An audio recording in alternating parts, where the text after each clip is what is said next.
આપણી સંકલ્પ ન્યૂઝ ચેનલને સબસ્ક્રાઇબ અને લાઇક કરો, બેલ આઇકન દબાવો જેથી આવનાર ન્યૂઝ અપડેટ્સની નોટિફિકેશન આપના મોબાઈલ પર સૌથી પહેલા પહોંચે. Like, subscribe and share the video.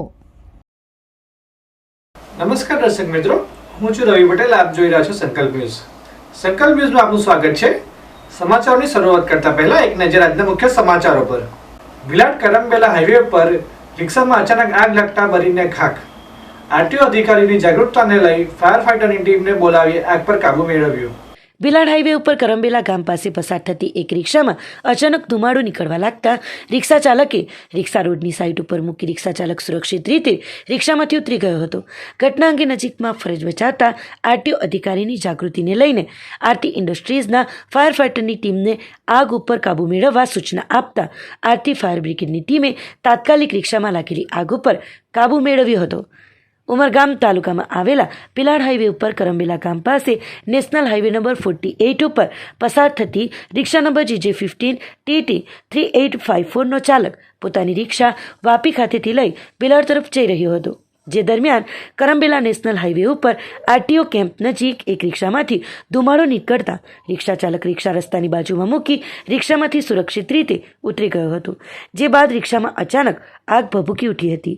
રિક્ષામાં આગની ઘટના બનતા આજુબાજુના વિસ્તારમાંથી સ્થાનિક લોકો અને રાહદારીઓ રિક્ષા ચાલકની મદદે પહોંચી ગયા હતા. નજીકમાં ફરજ બજાવતા આરટીઓ ઇન્સ્પેક્ટર RC ચૌહાણને ઘટનાની જાણ થતાં તાત્કાલિક ઘટના સ્થળે પહોંચી ગયા હતા.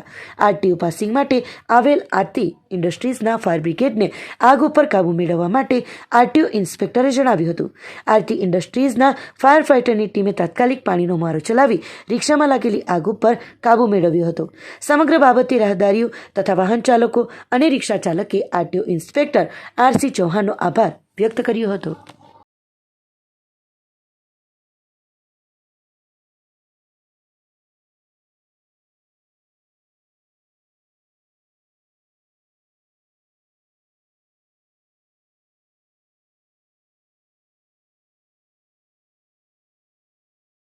વાપી બરીઠાથી દેશી પિસ્તોલ સાથે યુવકની એસઓજી હાથે ઝડપાયો. વલસાડ પોલીસ અધિક્ષક ડોક્ટર કરણરાજ વાઘેલાની સૂચના માર્ગદર્શન હેઠળ એસઓજીની ટીમ વાપી વિસ્તારમાં પેટ્રોલિંગમાં હતી. તે દરમિયાન હ્યુમન સોર્સ આધારે એસઓજીના પોલીસ કોન્સ્ટેબલ અરશદ અને મોહમ્મદ સફીને સંયુક્ત રીતે મળેલ બાતમીના આધારે વાપી નજીકના બલીઠા જકાત નાકા ઓવરબ્રિજ નજીક રોડ ઉપર વોચ ગોઠવી હતી અને વર્ણવેલ શંકાસ્પદ ઈસમ પાસે પહોંચી તેનું નામ ટામ પૂછતા વિશાલ ઉર્ફે ગંજુજીપુ પાટીલ, ઉંમર વર્ષ 22, રહે છરવાડા ગામ, બાબુચાલી, વાપી, મૂળ મહારાષ્ટ્ર હોવાનું જણાવ્યું હતું. પોલીસે અંગ ઝડપી કરતાં તેની પાસેથી લાયસન્સ પરવાના વગરની દેશી હાથ બનાવટની પિસ્તોલ કિંમત આશરે 25,000 મળી આવી હતી. આ પિસ્તોલ રાખવા માટે કોઈ સંતોષકારક જવાબ આપ્યો ન હતો અને આ પિસ્તોલ આપનારની પણ પોલીસ શોધખોળ કરી રહી છે. વાપી બલીઠા વલસાડી જકાત નાકા ઓવરબ્રિજ પાસેથી એસઓજીની ટીમે દેશી પિસ્તોલ સાથે યુવકને ઝડપી પાડી વાપી ટાઉન પોલીસ મથકે સોંપી આગળની કાર્યવાહી હાથ ધરી હતી. પકડાયેલ ઈસમ અગાઉ ચેઇન સ્નેચિંગના ગુનામાં ઝડપાયેલ હતો.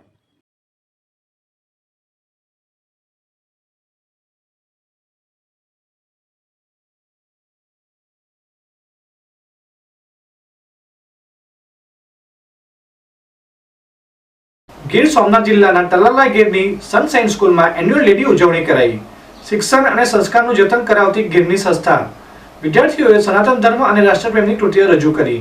ગીર સોમનાથ જિલ્લાના તાલાલા ગીરમાં કેસર કેરીની જેમ શિક્ષણની સુગંધ સમગ્ર જિલ્લામાં ફેલાવનાર સનસાઇન સ્કૂલ દ્વારા એન્યુઅલ ડેની ભવ્ય ઉજવણી કરવામાં આવી, જેમાં હજારોની જનમેદની ઉમટી પડી. શિક્ષણ એ જીવનના ઘડતરનો પાયો છે. માતા પિતા બાદ બાળકના જીવનમાં કોઈનું સ્થાન હોય તો એ છે શિક્ષણ. શિક્ષણ થકી દેશ અને દુનિયામાં પોતાનું નામ ફેલાવી શકાય છે. ત્યારે આજે અમો આપને એક એવી સંસ્થા બતાવીએ છીએ કે જે છેલ્લા 17 વર્ષોથી ગીર પંથકમાં શિક્ષણની જ્યોત જાળવી રાખી છે. વિદ્યાર્થીઓને માત્ર શિક્ષણ જ નહીં પરંતુ તેમનો સર્વાંગી વિકાસ થાય તે માટે હર હંમેશ આ સંસ્થા કાર્યરત રહી છે. આજે ગુજરાત સહિત ઉચ્ચ કક્ષાએ શાળાના વિદ્યાર્થીઓ કરાટે તેમજ અન્ય પ્રવૃત્તિઓમાં ગીરનું નામ રોશન કરી રહ્યા છે. સાથે જ સનાતન ધર્મનું રક્ષણ અને રાષ્ટ્રપ્રેમનું જતન થઈ રહ્યું છે. ગીર સોમનાથ જિલ્લાના તાલાલા ગીરમાં કેસર કેરીની જેમ શિક્ષણની સુગંધ ફેલાવનાર સનસાઇન સ્કૂલ દ્વારા 2024 એન્યુઅલ ડેની ભવ્ય ઉજવણી કરવામાં આવી, જેમાં પાલિકા પ્રમુખ અમિત ઉનડકટ, સંચાલક મનીષાબેન પાઠક, કપિલ બોરીચા સહિત રાજકીય, સામાજિક અને હજારોની સંખ્યામાં વિદ્યાર્થીઓના વાલીઓની ઉપસ્થિતિ જોવા મળી હતી. વિદ્યાર્થીઓએ સનાતન ધર્મ, રાષ્ટ્રપ્રેમ, એકતા, અખંડિતતા, ડિજિટલ ઇન્ડિયા સહિતની કૃતિઓ રજૂ કરી સૌને મંત્રમુગ્ધ કર્યા હતા. ચુસ્ત બંદોબસ્ત અને વિશાળ મેદાનમાં કાર્યક્રમ આયોજિત થયો હતો, જેમાં ઉચ્ચ કક્ષાએ ગીર સોમનાથ અને ગુજરાતનું નામ રોશન કરનાર વિદ્યાર્થીઓનું સન્માન પણ કરાયું હતું.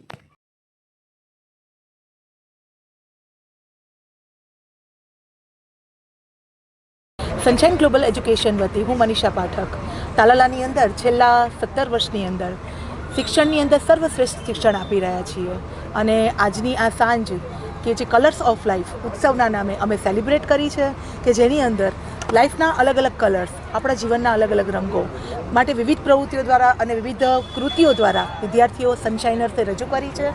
અને સૌથી મહત્ત્વની વસ્તુ કે આ વર્ષની અંદર તાલાળાના સનશાઇન ગ્લોબલ એજ્યુકેશનમાં એક નવું સ્કૂલ બિલ્ડિંગ કે જે અત્યાધુનિક સુવિધાઓ ધરાવે છે એની અમે શરૂઆત કરી છે, ઇનોગ્રેશન કર્યું છે અને એ અદ્યતન સંકુલની અંદર અમે અત્યારે એજ્યુકેશન આપી રહ્યા છીએ અને ભવિષ્યની અંદર પણ સારામાં સારું હોલિસ્ટિક ડેવલપમેન્ટ જેને કહેવાય કે જે બાળકોનો સર્વાંગી વિકાસ કરે, એ વિકાસ બાળકોનો થાય એ હેતુસર અને એ દિશાનું એજ્યુકેશન આપવા માટે કટિબદ્ધ છીએ અને શક્ય બનશે તેટલા એ દિશામાં પ્રયત્ન જારી રાખીશું. જનરેશનને હું એ કહેવા માંગીશ કે હું અત્યારે 10th સ્ટેન્ડર્ડમાં સ્ટડી કરું છું તો મને એ વસ્તુનો અનુભવ થાય છે કે એડ્યુકેશન કેટલું ઇમ્પોર્ટન્ટ છે, બહુ જ ઇમ્પોર્ટન્ટ છે. હવે ફર્ધર જે લોકોએ અલગ અલગ સ્ટ્રીમ ચૂઝ કરી છે કે ભાઈ ઘણા લોકોને ડાન્સિંગ ગમે છે, કરાટે ગમે છે, પણ હવે 10th સ્ટેન્ડર્ડ પછી એ સ્ટ્રીમ ક્લોઝ થઈ જાય છે. એ તમે નાનપણથી જેમાં ઇન્ક્લુડ થવું પડે છે. તો એના માટે હવે 10th પછી જે છે એ એડ્યુકેશન જ જરૂરી છે અને sunshine global education best place છે એડ્યુકેશન માટે. તો યુ શુડ વિઝિટ એન્ડ હમણાં જ જે નવી બિલ્ડિંગ બની છે એમાં તો બહુ બધી ફેસિલિટીઝ આપી છે જેના લીધે સ્ટુડન્ટ્સને વધારેથી વધારે એડ્યુકેશન મળે અને વધારેથી વધારે ઓપોર્ચ્યુનિટીઝ મળે. Thank you. મારું નામ રાજય કૃપા છે. હું અહીંયા સનશાઇન ગ્લોબલ એજ્યુકેશનમાં 10th સ્ટાન્ડર્ડમાં સ્ટડી કરું છું.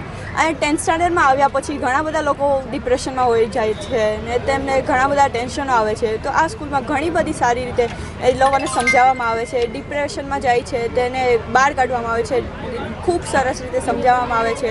બહુ ધ્યાન રાખે છે અહીંયા બધા, સારી રીતે ભણાવે છે, એક્ઝામના રૂલ્સ બધા ફોલો કરે છે, ટાઈમ વાઇઝ એક્ઝામ રહે છે, બધું સારી રીતે કરે છે. સાઈડની એક્ટિવિટીઝ બી બહુ બધી સારી કરાવે છે, બધું સારી રીતે મેનેજ કરે છે. તો આ હતા આજના સમાચારો. નવા સમાચારો સાથે કાલે ફરી મળીશું. નમસ્કાર. આપણી સંકલ્પ ન્યૂઝ ચેનલને સબસ્ક્રાઇબ અને લાઇક કરો, બેલ આઇકન દબાવો જેથી આવનાર ન્યૂઝ અપડેટ્સની નોટિફિકેશન આપના મોબાઈલ પર સૌથી પહેલા પહોંચે. Like, subscribe and share the video.